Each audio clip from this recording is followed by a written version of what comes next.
ধূমপান করলে নামাজ কবুল হবে না, এটা কতটুকু সত্য? আসসালামু আলাইকুম ওয়া রাহমাতুল্লাহি ওয়া বারাকাতুহু। মুহতারাম শ্রোতা ও দর্শক, আশা করি যে যেখানে আছেন আল্লাহর মেহেরবানিতে ভালো আছেন।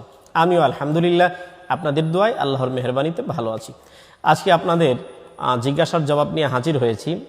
এক ভাই প্রশ্ন করেছেন যে ধূমপান করলে নামাজ কবুল হবে না, এটা কতটুকু সত্য?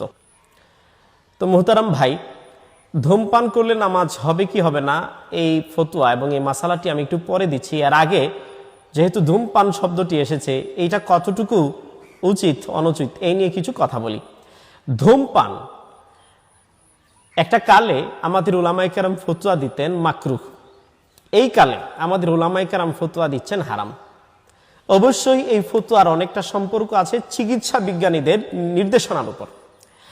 একটা কালে চিকিৎসা বিজ্ঞানীরা বলেছেন ধূমপান করলে স্বাস্থ্যের ক্ষতি হয়, আর স্বাস্থ্যের কোনো ক্ষতি নিজের ইচ্ছায় এমন কোনো কাজ করা যার ফলে স্বাস্থ্যের ক্ষতি হয়, এটা সম্পূর্ণরূপে আপনার নিষিদ্ধ, মাকরু, এবং মাকরু তাহরিমি।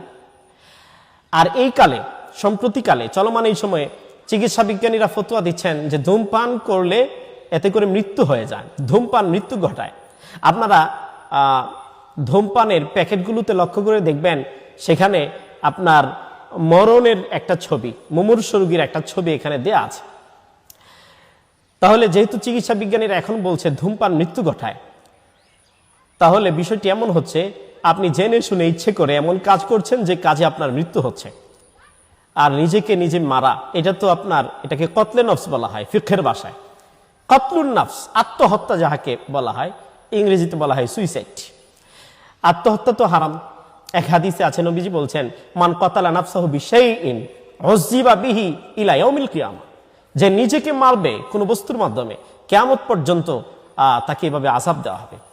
এক হাদিস এরকম আছে, নবীজি বলছেন আমি যখন জান্নাত দেখলাম, জাহান্নাম ভ্রমণ করানো হলো, জাহান্নামে দেখলাম কিছু মানুষ নিজের হাতে বড় বড় পাথর, এই পাথর দিয়ে নিজের মাথাকে নিজে আঘাত করছে, আর এভাবে একবার মরছে, আল্লাহ পাক আবার প্রাণ দিচ্ছেন, আবার পাথর দিয়ে নিজের মাথাকে আঘাত করছে, এভাবে মরছে আবার জিন্দা হচ্ছে, মরছে আবার জিন্দা হচ্ছে।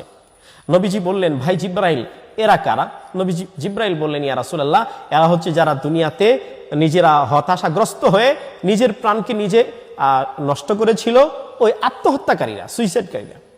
আমার ভাই, তাহলে ধূমপানের মাধ্যমে তো আত্মহত্যা হচ্ছে, এটাও তো জঘন্য অন্যায় এবং জঘন্য পাপ। তাহলে এটা ফতোয়া তো হবে হারাম। ধূমপান এটা হারাম, এ হচ্ছে ধূমপান সংক্রান্ত মাসআলা। এবার আসুন ধূমপান করলে নামাজ হবে কিনা। এটা হারাম কাজ